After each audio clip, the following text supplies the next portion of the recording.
Hello, my name is Woon Ya, and I'm a part of the Global Expansion Management Group, and I'm here with the rest of my team Brandon Hardy, Oscar Romero, Rebecca Banks, and Shannon Osler. We will be discussing our strategies to successfully enter the China market as we look to launch our new product line for bone conduction headphones called Skulliez. So let us begin with understanding the VRIO analysis around our new product and the market segment we are looking to enter.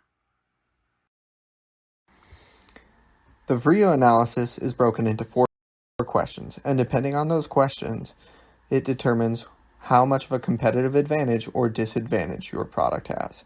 Question 1. Is your product valuable? Skulliez is incredibly valuable. There's a growing market for headphones, and this isn't your average headphone. It's a headphone that allows hearing impaired individuals to be able to listen to any form of audio and also helps prevent hearing loss and damage caused by traditional in-ear headphones. Question 2. Is your product rare? The technology of our product is incredibly rare. It's newly developed in a saturated market of general traditional in-ear headphones. Question 3. Is your product easily imitated? Our product could be imitated if we do not manage our patents properly. As long as we keep a hold of our patents and make sure to keep that upkeep, then they will not be imitatable. Question 4. Does your company have an organized management system, processes, structures, and cultures to capitalize on the resource and capabilities? I would say yes. We are going to be purchasing a company that is already established in these management systems and processes so that we can just move directly into building and taking over the Bluetooth market. That's because of the answer yes to all four questions. We have determined that we have a sustainable competitive advantage. Here, we'll be taking a look at one of our primary competitors, VoxLink, whose main product has a well-established global brand name presence, aptly named Aftershocks. As some quick history, VoxLink was a joint venture partnership between the Syracuse, New York-based company and Voxtech Ltd. Voxtech Ltd. Is the Chinese manufacturer of the three sets of unique Aftershocks headsets, who has been making bone conduction headsets and headphones for the military and law enforcement for several years, but they didn't know how to market them for the consumer side, and that's where VoxLink came in, being the first of its kind to bring military tech that has been field tested in combat to the everyday consumer. As such, some strengths they have is manufacturing and product sales for the various product lines in the China market. Their product also exhibits lightweight and long battery life compared to other unestablished brands in the same retail space. However, some weaknesses are that not all of their products are waterproof, though some are just sweat resistant. Another is that they use a proprietary connector for charging instead of a universal connector like USB-C, which makes charging other electronics difficult even amongst their own other product lines. They also have no adjustability in the headband. However, the company does offer a mini version, but it still lacks adjustability. Lastly, though not so much a weakness as it is a seemingly common complaint from their users and product reviewers, is that they experience some slight buzzing irritation if they do not place the contact points exactly right.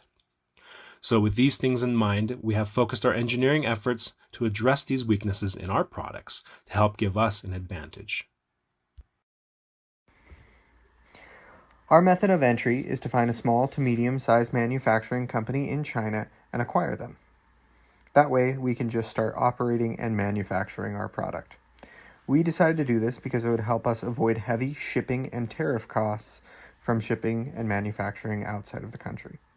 In addition to shipping costs, building all necessary relationships for our supply chain from the ground up would take time and thus money.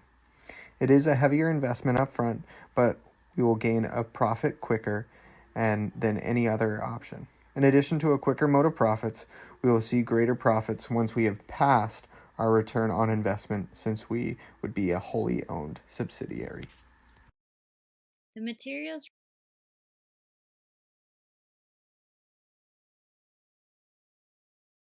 The materials required to make Skulliez headphones are PVC, plastic, rubber, artificial leather, memory foam, copper, ceramics, carbon composites, and other metals.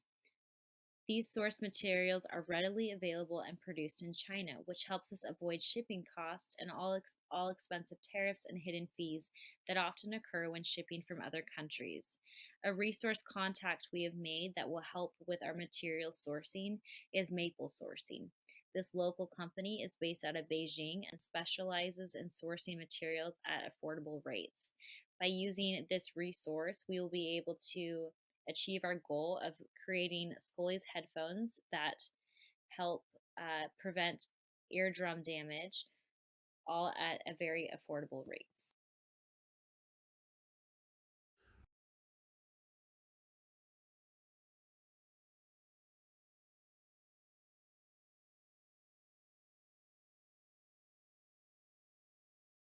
The Our target areas within the China market were selected primarily for the reason of high visibility and exposure of the product to the consumer base via large scale population and having access to a wide range of users throughout various industries who use headphones regularly as part of their daily lives. As such, we will look to offer our product in the major metropolitan cities first, as they have a large population with diverse work environments. Namely, we will be looking to launch and distribute our headphones in Hong Kong, Shanghai, Beijing, Guangzhou, Shenzhen, Chongqing, Tianjin, Chengdu, Wuhan, and Hangzhou.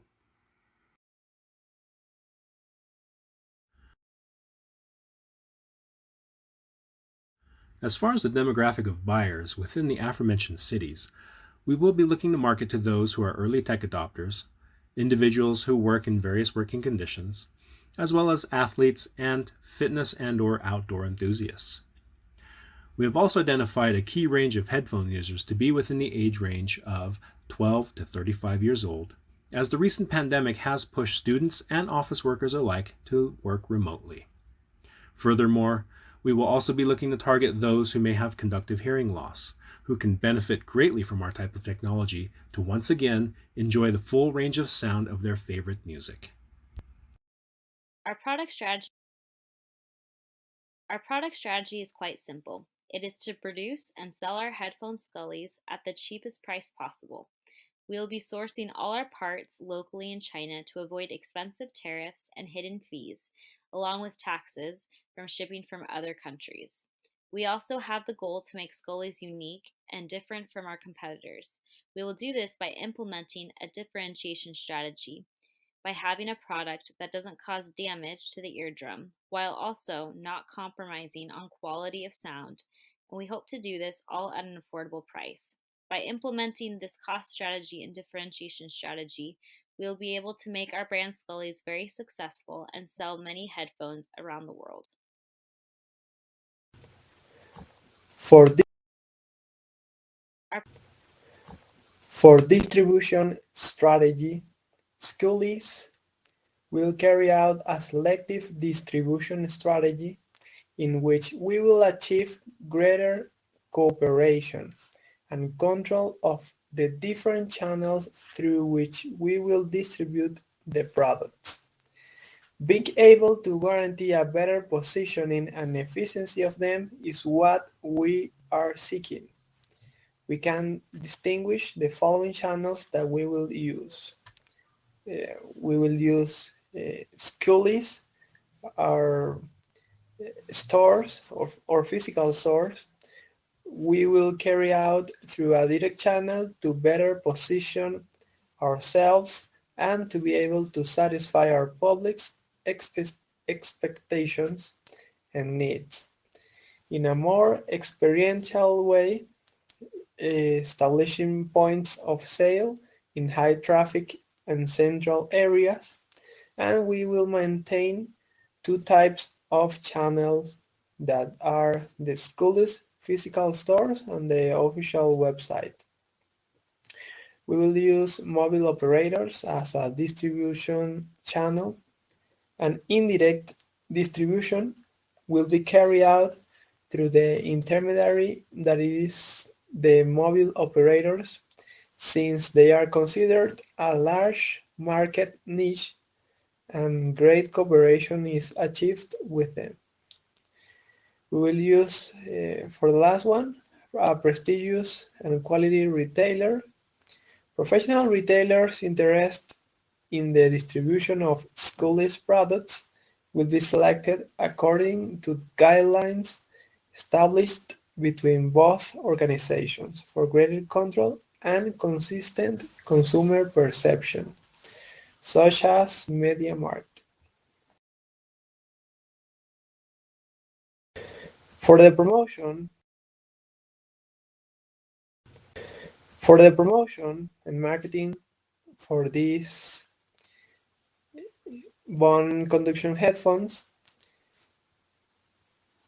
we will use hearing aids, and we will start by solving a problem for people. Why do I need hearing aids? How can these hearing aids change my life?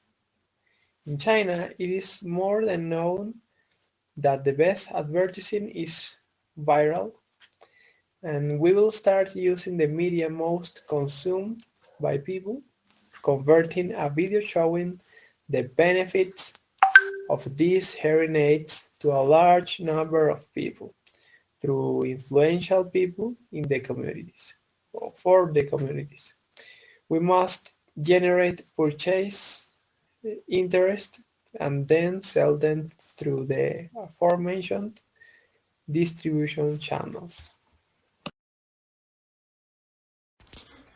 In,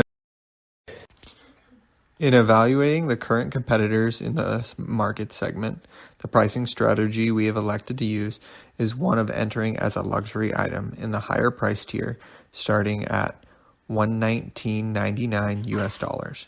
After we have established our brand in the marketplace with tangible sales figures and after performing some analysis on return on our investment, we will look to introduce a variety of models in the $59.99 to $99.99 US mid-tier price range. We can achieve this price point by negotiating contracts with adjusted order quantities with our vendors, as well as possibilities of future outsourcing for some of the in-house production, which can also increase volume, helping to drive the cost of goods sold down on each unit sold.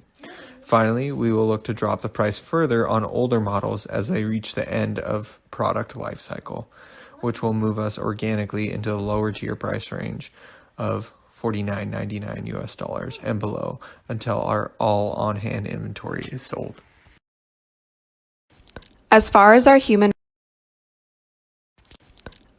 our human resource strategy, we will be looking to use a polycentric approach for the China office, as this is in line with our decision to acquisition a local company. The benefits of this approach is that it will mitigate any cultural misunderstandings or inaccuracies that typically stem from foreign-based cultural biases or stereotypes. In terms of organizational hierarchy, we will still look to use either an expat or local individual, either of which who exhibits high competency and knowledge of both U.S. and local business acumen and customs to take on the role country manager. Additionally, we will look to use a majority of in-country vendors, which will allow us to have higher quality and efficiency while reducing the local office headcount. Such being the case, the local management team will still coordinate with the headquarter team to ensure company objectives and targets are met as stipulated by the corporate team. The local team shall also be responsible for vendor relationship management to ensure the highest level of communication. This approach also allows our local team to dedicate more time and resources in managing the production and manufacturing of the products. Headquarters will manage most of the back-end administrative functions, such as legal, product engineering, design, and IT support. IT will include things such as website hosting and management. The corporate team will coordinate some work directly with the China team in areas such as finance, sales and marketing, and operations. In regards to operations, more specifically the supply chain, the headquarter team will look to manage processes such as material and components ordering, material sourcing, and procurement. While the local team will manage the inbound and outbound shipments of components, this will ensure that we can still maintain control over vendor selection, contract pricing, and component and subcomponent material quality that is used in our product.